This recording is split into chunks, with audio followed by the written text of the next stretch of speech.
Dans cette vidéo, je vais vous présenter, résumer et donner une conclusion rapide à 18 études récentes sur les régimes pauvres en glucides contre pauvres en lipides. Ça va être super intéressant.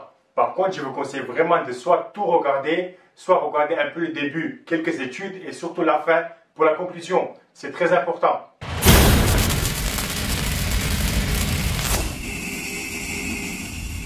Donc déjà, avant de commencer, un petit rappel que pour ces études, que je vous mets les liens en bas dans la description, il compare et mesure le poids perdu et pas la graisse perdue. Oui, il y a une énorme différence entre les deux. Perdre de la graisse, c'est ce qu'on veut et ce qui est le plus dur à faire. Perdre du poids consiste à perdre de la graisse, de l'eau et dans certains cas du muscle. Donc c'est le poids sur la balance qui compte.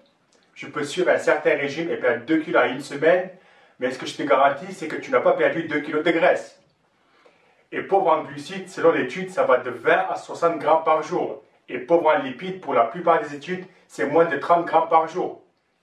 C'est parti avec le premier étude de 2003. 63 individus, 2 groupes, soit régime pauvre en lipides, soit régime pauvre en glucides, pendant 12 mois. Le groupe pauvre en glucides avait des restreintes caloriques. Car si tu dis à un groupe, mange autant que tu veux, mais pauvre en lipides, tu peux manger énormément. Résultat, le groupe pauvre en glucides a perdu 7,3% de leur poids. Le groupe pauvre en lipides, 4,5%. On parle bien du poids perdu et pas de la graisse. Deuxième étude, toujours de 2003. 132 individus obèses et beaucoup avec problèmes métaboliques ou diabète de type 2. Soit groupe pauvre en lipides, soit pauvre en glucides. Et pareil, groupe pauvre en lipides avait un nombre de calories limité. Et cette étude a duré 6 mois. Résultat, groupe pauvre en glucides a perdu presque 6 kg et pauvre en lipides presque 2 kg. Et le groupe pauvre en glucides a amélioré un peu plus certains marqueurs de santé. Troisième étude, 30 ados en surpoids, soit pauvres en lipides, soit pauvres en glucides, et l'étude a duré 3 mois. Et ils n'avaient pas de consignes sur les calories. Les résultats, le groupe pauvre en glucides a perdu presque 10 kg et le groupe pauvre en lipides, 4 kg. Quatrième étude, 53 femmes obèses, 2 groupes, pauvres en lipides ou pauvres en glucides. Groupe pauvre en lipides avec des calories limitées. Et l'étude a duré 6 mois. Le résultat, le groupe pauvre en glucides a perdu 8,5 kg, le groupe pauvre en lipides 4 kg. Et certains marqueurs de santé ont plus amélioré chez le groupe pauvre en glucides. Cinquième étude, 60 individus en surpoids, 2 groupes. Un groupe pauvre en glucides mais avec beaucoup de graisse monosaturée et un groupe pauvre en lipides. Résultat, pauvres en glucides ont perdu 6,2 kg, pauvres en lipides 3,4. Pareil, les deux groupes ont amélioré pas mal de marqueurs de santé. Et surtout le groupe pauvre en glucides. Sixième étude, 120 individus en surpoids avec des lipides sanguins élevés. 2 groupes, pauvres en lipides, calories contrôlées et pauvres en glucides, pendant 2 ans. Et les résultats, presque 10 kg pour le groupe pauvre en glucides et presque 5 kg pauvres en lipides. Septième étude en 2004, 40 personnes en surpoids, soit pauvres en glucides, soit pauvres en lipides, pendant 10 semaines. Ce qui est intéressant dans cette étude, c'est que le nombre de calories était égaux pour les deux groupes. Pauvre en glucides a perdu 7 kg, pauvre en lipides perdu 6,8 kg. Essentiellement la même chose. Et tous les marqueurs de santé étaient améliorés des deux groupes. Huitième étude en 2005. 28 femmes en surpoids en préménopause pendant 6 semaines. Pauvre en lipides ou pauvre en glucides. Le groupe pauvre en lipides avait les calories contrôlées. Les pauvres en glucides ont perdu 6,4 tandis que les pauvres en lipides ont perdu 4,2 kg. Neuvième étude, 102 patients avec du diabète de type 2, pendant 3 mois. 2 groupes, pauvres en glucides ou pauvres en lipides. Le groupe pauvre en lipides avait l'instruction de diminuer leur portion. Les résultats, pauvres en glucides ont perdu 3,5, pauvres en lipides presque 1 kg. Dixième étude, 119 individus en surpoids pendant 6 mois. 2 groupes, pauvres en glucides ou pauvres en lipides, calories contrôlées.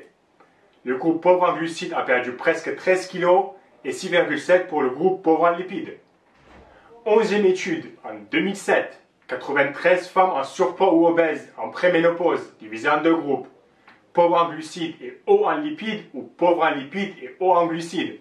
Les résultats, le groupe pauvre en glucides a perdu 7,8 et pauvres en lipides ont perdu 6,4 en moyenne.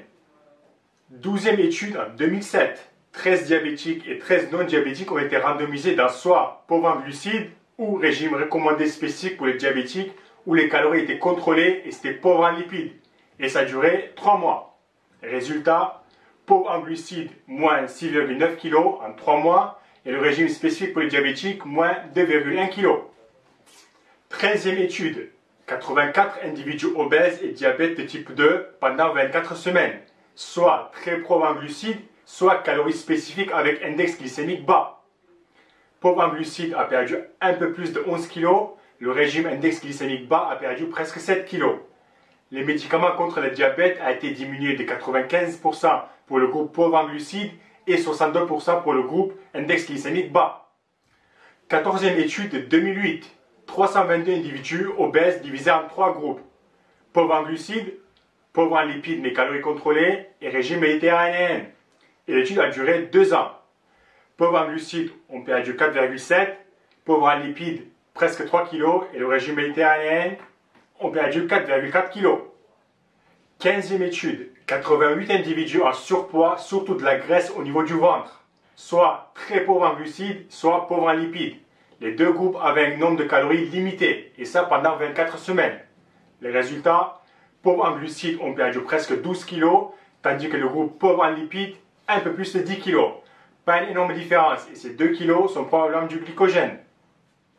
16e étude de 2009, 40 individus avec un risque de maladie cardiovasculaire, soit pauvres en glucides, soit pauvres en lipides. Et les deux groupes étaient en déficit calorique identique. Le résultat, pauvres en glucides ont perdu un peu plus de 10 kg et un peu plus de 5 kg pour le groupe pauvre en lipides. 17e étude de 2009, 32 obèses en 2 groupes pendant 6 semaines, pauvres en glucides ou pauvres en lipides, calories contrôlées. Les résultats, pauvres en glucides 6,2 et 6 kg pour le groupe pauvre en lipides. Et la dernière étude pour cette vidéo, 60 individus avec du diabète de type 2 pendant 2 ans, groupe pauvre en lipides ou groupe pauvre en glucides. Résultat, le groupe pauvre en glucides a perdu 3,1 et 3,6 pour le groupe pauvre en lipides. Pas vraiment de différence. En conclusion, si tu ne veux pas prendre la tête à compter les calories pour être en déficit calorique et faire ça proprement, manger une alimentation pauvre en glucides est meilleur pour un objectif de perdre du poids qu'une alimentation pauvre en lipides. Si tu manges très peu de glucides, il y a une très forte chance que tu seras en déficit calorique automatiquement. Donc tu vas perdre de la graisse et aussi de l'eau sans vraiment suivre un plan alimentaire, à part te dire que je mange très peu de glucides. Et pour certaines personnes, c'est ce qui est le plus pratique à faire.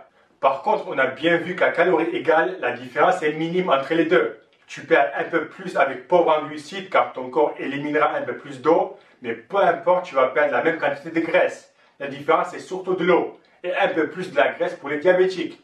Il ne faut pas oublier aussi avec ce genre de régime, c'est qu'une fois fini, tu vas vite reprendre le poids perdu, surtout avec un régime pauvre en glucides. C'est quelque chose à garder en tête. Ce genre de régime, c'est plus pour un sportif à l'approche d'une compétition et qui a besoin d'arriver à un certain poids. Une fois la compétition finie, il reprend vite le poids perdu. Donc, tu peux manger très peu de glucides si tu as envie de perdre relativement vite quelques kilos, mais sache qu'une fois repris une alimentation plutôt classique, tu vas tout reprendre. Voilà, le mieux pour perdre définitivement de la graisse, c'est d'avoir une alimentation équilibrée avec suffisamment de protéines, lipides et glucides pour fonctionner correctement et être en déficit calorique. Éliminer complètement ou partiellement les macronutriments n'est pas une bonne idée et pas la meilleure méthode pour perdre de la graisse. Mais si tu veux perdre rapidement quelques kilos sur la balance, quelques semaines avec pas plus de 50 grammes de glucides sera la méthode la plus rapide tant que tu ne compenses pas énormément avec les lipides. Merci et à la prochaine vidéo.